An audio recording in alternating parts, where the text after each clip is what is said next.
Icon Spotlight, Silicon Valley chapter, where the brightest minds in tech are igniting the engine of global innovation. I'm Rahul Acharya, and it's a pleasure to introduce our guest today, Rahul Ramkumar, a visionary leader who has built some of the largest omni-commerce transformations, leaving a powerful impact on the future of global commerce.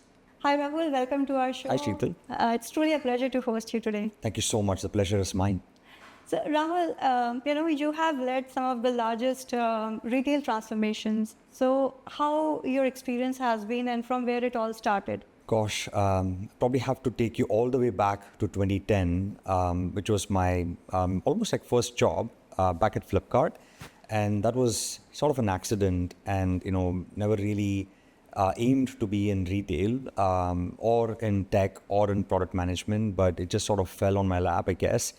I had just gotten back to India from the US, and after having spent like a couple years, going through deep mathematics and probabilistic models and supply chain, I went to Georgia Tech in Atlanta, and after that decided I want to do something, back in the country in India, and Flipkart happened, and I started as an operations lead.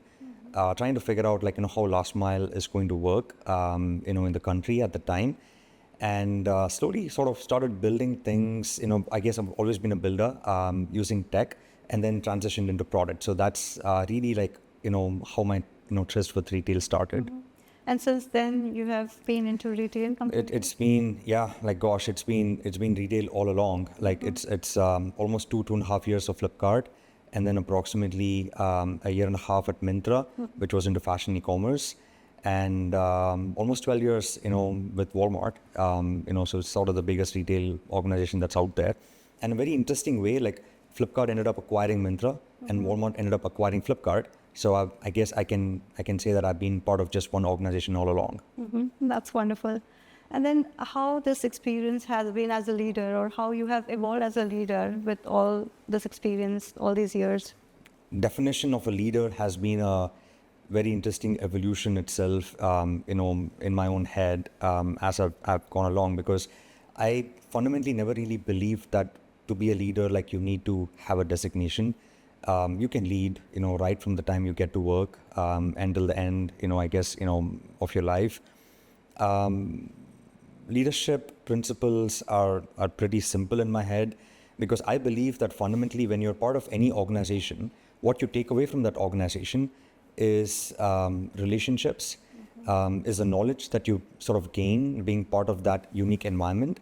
And you make money, but you can make that money elsewhere too. But I think I fundamentally ended up, believing that in any organization, what you take away from that organization for yourself is knowledge and relationships, right? So I end up prioritizing that a lot wherever I go and wherever I work. And for me, that's sort of shaped how I think about leadership in general. And how it has evolved, to sort of answer your second question, I've always, I guess, been thankfully in positions where, we've had to figure things out from scratch. And I sort of ended up loving it. And as part of that, there's no choice but to lead. If you don't see something out there that you can actually get inspired by, you don't have an choice but to sort of break the problem down into first principles, and then start constructing that back from scratch. And for me, that's also a definition of leadership, how someone can, drive clarity at the face of complexity and simplicity, I think is something that I look forward to. And ultimately, I think you can call yourself a leader if you really care about the people who are around you, right? So you can't lead, a thing or a product, you actually lead people. So for you to lead people, you have to deeply care about them, and you have to be truthful to them about how they can grow, and give them, your ultimate commitment, which is all about your time, your belief in them, and how you sort of continue to grow them. So that's a combination of all the different principles that I have around leadership. Right. And Rahul, you talked about relationships. So how, building up those relationships have helped you in your career? I guess I'm here because of relationships, I guess. Even in this particular place, I probably wouldn't be here if it weren't for a relationship. But every single role that I have gotten is because of someone that I knew, or someone that has put me in touch with someone that they know.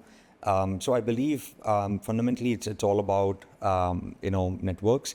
The role that I'm going to be in, which is like, heading up product for Rocket.new, which is a web solutioning platform, was also through a relationship. Like I ended up, joining a dinner because I knew someone and they knew a bunch of people, like the CEO of Rocket, and then we ended up talking, after the dinner and catching for coffee, and it turned into a role and turned into a career, right? So I guess all along, every single step that I can think of, it's probably because of a relationship. Like whether it's a project that I've been asked to lead or an organization that I've been asked to join, it's come through the network.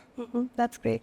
And talking about your new venture, we were talking off camera, and that sounds really interesting. Would you like to share a bit about your new venture? Yeah, like we like to say the first wipe solutioning platform in the world.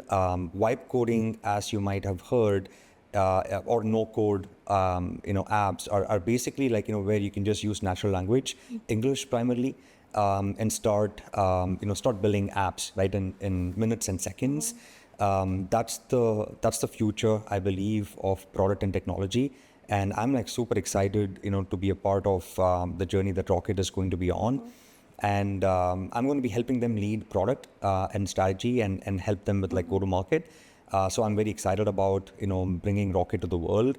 I have been using it. I guess I'm probably one of the power users already. And gosh, I've created a travel app. I've created a restaurant app, all particularly tuned to my interests and likes, which was never possible before, right?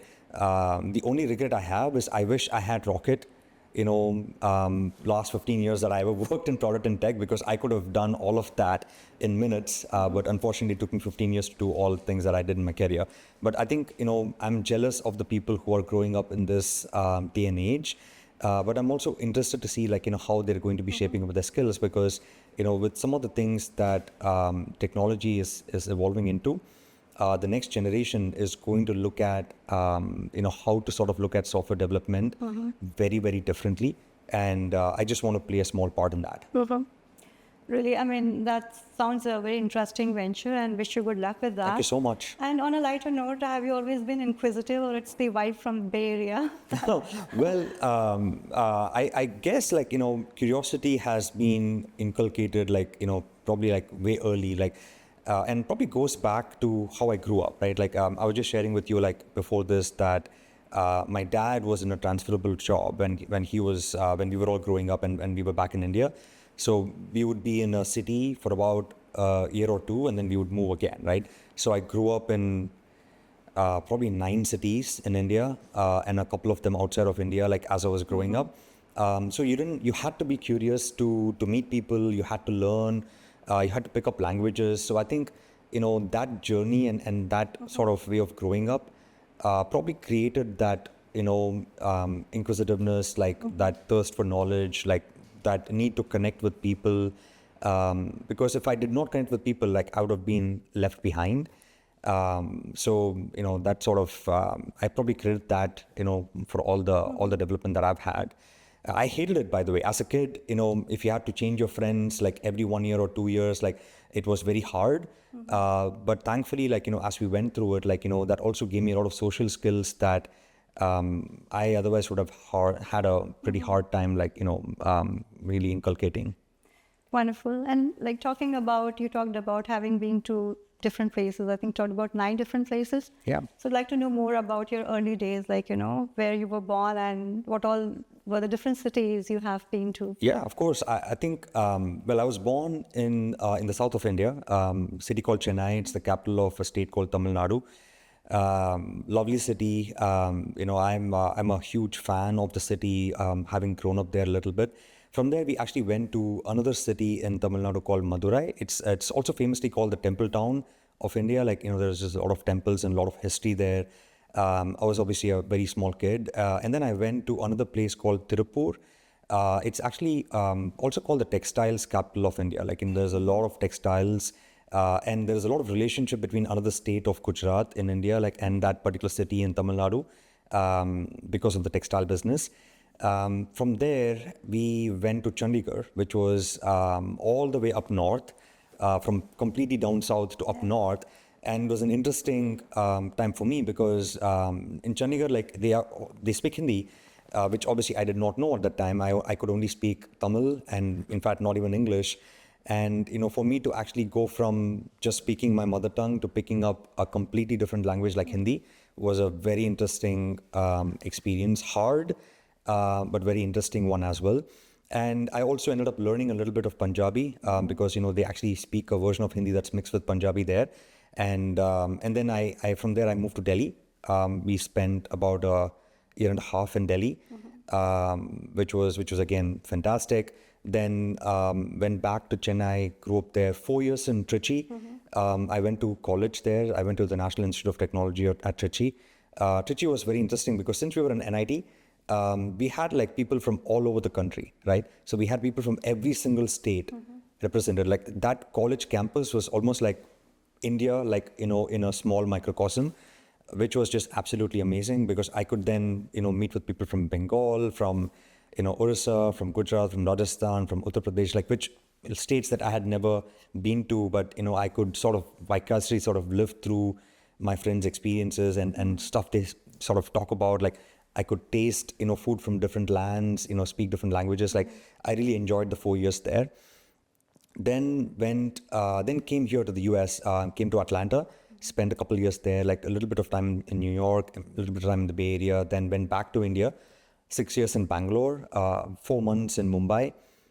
So yeah, I mean, those are probably all the cities that I can think of. And then the last 9 years I've been in the Bay Area with a lot of travel back and forth.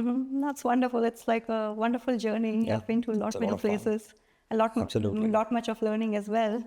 Absolutely, a lot of learning. I think a lot of meeting new people, lot of culture, a lot of language, a lot of food. I'm a foodie. I'm a vegetarian, so I'm again naturally hunting for vegetarian food in every city that I'm part of. So that also gets you to meet people, like ask questions. So I'm actually excited about that as well. So Rahul, with your experience all these years, how you have seen things transforming in the technology space? Change is the only constant, is what I've seen. I think every year or two, I've seen significant changes happen in the world of technology, and it's been small things to large things, right? If I go all the way back to the start of my career in 2010, and in a country like India, right? And some of us are just talking about this offline. The advent of high-speed internet on mobile devices completely transformed, I think, the country, right? Now we talk about technologies like UPI, we talk about like so many wallets that are out there in India where it's sort of quickly becoming a cashless economy. But that version of cashless economy is completely different than how the US has become a cashless economy, right? Like the US became, not as cash dependent as India is or probably was, through a lot of credit card penetration and debit card penetration, but and internet on the laptop, right? But in India, the same transformation has happened, but through the mobile device and through some of these smart wallets, right? So that's how I see, like, even in different countries, I think technology has been so rapidly evolving. But I think the last 2-3 years has been insane. With the advent of, AI, generative AI particularly, which I think has now used, natural language in a completely different way, like where it can now, you can just speak to it. So one of my friends just keeps telling me that the hottest programming language right now is English, because it's true, because we can now create code.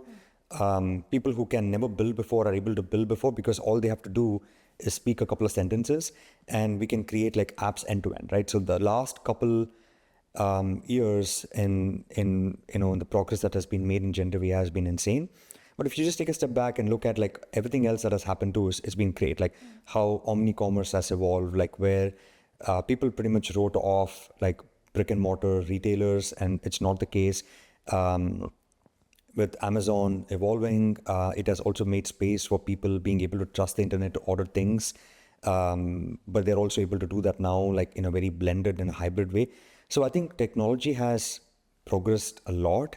The field of medicine has progressed a lot. I remember, like, up until 1940s, I was told that the average lifespan of a human being was approximately 40 years, right? Right now, the average lifespan is 80 years, and it's increasing, to the tune of like 6 months, like almost every 2 years, right? And that's all because of how technology has helped the field of medicine progress over the last n number of years. So I'm a huge fan of technology, but I also believe that technology for technology's sake has never been useful. Technology to actually solve humans' problems is, I think, what has been powerful, and I think we've seen a lot of that happen over the last few years.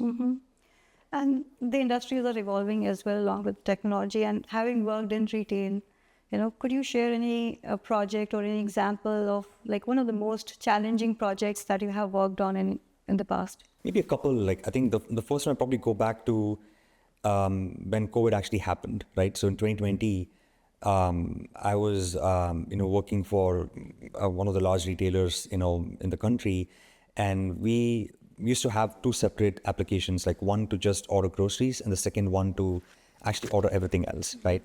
And it sort of did not make sense, because if you walk into a physical store, you have everything there. Like you can get your groceries, you can get your laptops and your fashion, so you don't tell people who walk into the store that just buy grocery and now you pay money and check out and then come back through another door and then buy everything else. But we were doing that online, right? Because they were completely walled off and they were two separate applications themselves. So we embarked on a journey like where we had to combine both the applications. It seems like an easy technology problem, but it was not. Like we were really combining two business models, and that was very, very hard. So think about this, right? Like, when you're searching online, let's say you search for apple. Now, apple can mean a fruit. It can also mean an iPad or a laptop, right? Now, we had to show all of that on the same screen. If you search for drumstick can actually mean, actual sticks that you beat drums with. It can mean, chicken, it can mean an ice cream, or it can mean a vegetable, right? And we had to show all of that in one place and understand, like, if Sheetal is searching for drumstick, she's actually looking for a vegetable. If Rahul is searching for drumstick, you probably should lead with, the sticks that you beat drums with. And, that kind of complexity, right, was something that we were dealing with. But we had to present it back to our customers in a very simple way. So I keep telling my team that driving simplicity in the face of complexity is actually a very complex task, right? And that's what we were tasked with sort of, to do. And we did that in a record amount of time, and we did that really well. And it's now the platform on which the entire retail sort of runs. So I'm particularly very proud of that. The most recent one I can think of is actually search. The example that I took, we integrated, generative AI into search. So now if you think about when people search today, right, we search because we have to meet an outcome, right? Like we have a mission that we are on. For example, I just got a new house, so I want to furnish my house. That's the mission, right? Or like I'm actually, planning a party, so I want all the supplies for the party. So I want like paper plates, I want like, glasses, and I want like decorations, I want balloons, I want cake, etc. Right? But the way people search today, unfortunately, you can't simply go and say, hey, I'm planning this party. This is the theme of the party. Get me everything that I need for the party, right? You have to actually break it down and say, okay, I need paper. You have to search for paper plates, then you add the paper plates to cart, then you buy that. Then you have to go search for like balloons, then you add that to cart. You have to search for cake, you add that to cart. So I asked, ourselves, like, why do we need people to do that, right? Especially with generative AI and with natural language being so easily understood now by AI, we should be able to say like, hey, I just want to search, I should be able to search for a unicorn themed birthday party. And I should be able to say like, okay, that's what you want. You need, unicorn toys, you need balloons, you need decorations this way, you need to get a cake, you need paper plates, and, you probably also want to, buy a couple more things, that are actually in trend, right? Or if you're planning a cricket or a Super Bowl watch party, like we should be able to tell you like, here are all the snacks you need, here are the chips, here are the drinks, and here's also high definition TV that you should actually watch that game on, right? Like, so if you now go to Walmart, you'll actually go see some of those things at play. And that's what we worked on for like 1 year. And again, very, very proud of that. Very hard problem to solve.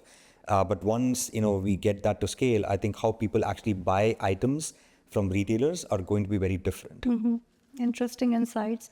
Rahul, have you ever experienced failures in your career? All the time, I guess. But depends on how you look at it. Like if you look at a setback as a failure, then you probably would define that as a failure. Like I have never seen anyone who has done anything in life not have setbacks, right? So I think, and every single disappointment, or every single time that you anticipated something to work and it did not work, right? It's just an opportunity for you to learn. So I actually believe in the growth mindset a lot. So every single time you feel like something is not going your way or something is not going the way you planned, it's probably something telling you to do something different or to go back and change your plan, right? So either way, like I've approached it that way. So yes, a lot of such instances. When the product did not work, we released something that we should not have released. Leading people, you thought someone is going to be good at something, they were not. How do you coach them through it? Someone you never thought would be good at something is actually great at something. So how do you give them that opportunity to shine again? Like I think learning and that kind of growth mindset is probably how I would approach how people traditionally define as failures. I don't typically think of them as failures. I just think of them as an opportunity to learn and further grow. Absolutely. And thanks for sharing that insight with us, Rahul. So, Rahul, we talked about technology, we talked about your career. Now, let's talk a bit about your personal life, about your family members, and how do you unwind yourself after like a busy day or a busy week? Yeah, no, of course. Like, look, I'm sure, like, it's probably true for all of us. Like, none of us can do any of this that we speak about. Like, if we don't have a strong family or a strong support system behind all of us, right? So for me, like, that family, like, from the early stages has been my parents. They've inculcated a sense of like I said, curiosity, excellence, like pursuit of excellence, more than excellence itself, I think is something that I'm very thankful. Extremely open-minded, allowed me to explore, allowed me to take my own decisions, which I think, was very important, but were there for me when I needed them. And I think that kind of upbringing is, I consider myself lucky to have that kind of upbringing. And after that, like now for the last 10 years, like I'm married to my wife, Uttara, like she's probably the strength behind everything that I'm talking about at this point in time. Like we've had like professional ups and downs, personal ups and downs, like in everyone's life that exists. But, she stood by me during, times of like good and bad, which I think is significant. And unwinding happens through my son Arya now. So he's almost 2 years old. So we are sort of, people kept telling me about the terrible twos, but I felt like we've already entered the terrible twos. So I'm not sure if I could call it unwinding, but I absolutely enjoy spending time with him. The only challenge is like, I think he is a bundle of energy and I sometimes don't have the energy to match him. But a lot of the unwinding is that like, but in general, like, if you ask me, like, my unwinding is I enjoy traveling.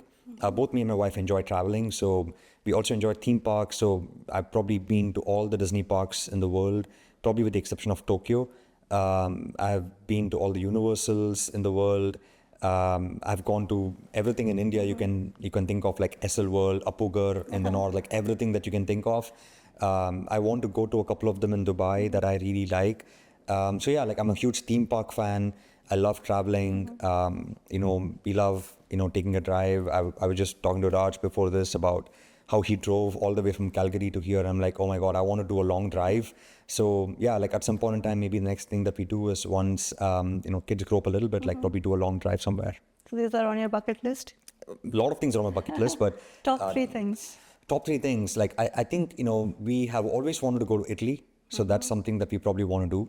Okay. I actually want to travel to all the capital cities of India, because every state, India is a very unique country according to me.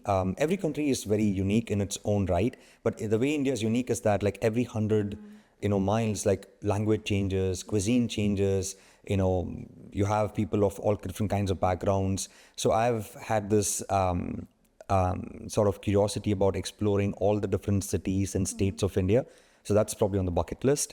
And I probably do want to travel to a few more countries like Japan and Australia, like just explore, like go on a safari and in Africa. So again, like a lot of things, top 3 is probably too small a list for me. It'll probably be top 10 or top 15. So wish you good luck with all your upcoming so much. ventures and your bucket list as well. Of course. Thank you. So Rahul, it's been like pleasure talking to you, all the wonderful insights that you're sharing. And we are almost nearing the end of our wonderful discussion. And we have a last segment, which is the rapid fire round. All right. So I'll be asking you some questions. Sure. And would be expecting quick answers from you, but All no right. pressure. All right, let's see. Ready? Yeah. One word your team would use to describe your leadership. Compassionate. Okay. What inspires you more, data or intuition? That's a hard one. Like, I actually don't think I can choose between them because I'll probably go with both. But I think if you had to pick, probably intuition, which is contrary to my background, but yeah. Okay. Leader you admire the most?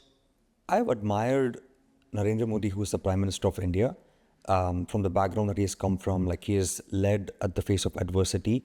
It's such a public figure. Like, I've had so many leaders, in my professional life that I can keep listing. But I definitely think the Prime Minister of India is a very tall figure.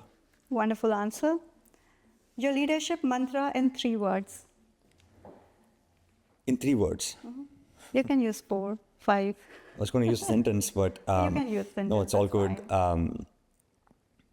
I think it's about, like, leadership is all about, I think, growing other leaders.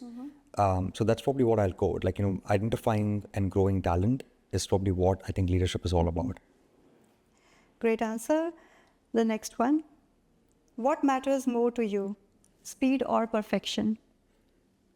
Say speed. I think perfection is almost always the enemy of great. Because you can actually get to good very fast, and you have to get to good before you can get to great. Okay. First thing you look for when building a team? I guess curiosity and passion. If the question meant, like, how I actually build the team, then I probably look for people first. And I think the people on the team, I don't really care much about their background or tenure or experience. I really care about their attitude and how they approach a problem. Okay. And the last question. Biggest leadership myth you want to break? A lot of people when I joined initially used to tell me that your leadership and the leader that you report to, right, doesn't matter. Like, go work for a good company or like go solve a good problem. I think that's not wrong, but I think a good boss is so rare that if you find someone that is sort of a person that believes in your capability, you probably should just stick with them. So the myth, I guess, is less about chasing the problem or the money. I think it's more about, like, I believe in chasing like good people that you can work for. Wonderful. And thanks for sharing all those prompt answers with us. And Rahul, it's been really wonderful talking to you. Thank you so much for sharing your career journey, about the insights related to technology. Thank you so much. And we wish you continued success and we wish you luck with your new venture. Thank you so much. And thank you so much for having me on this podcast. Really appreciated it. Thank you, Rahul. Thanks, Sheetal.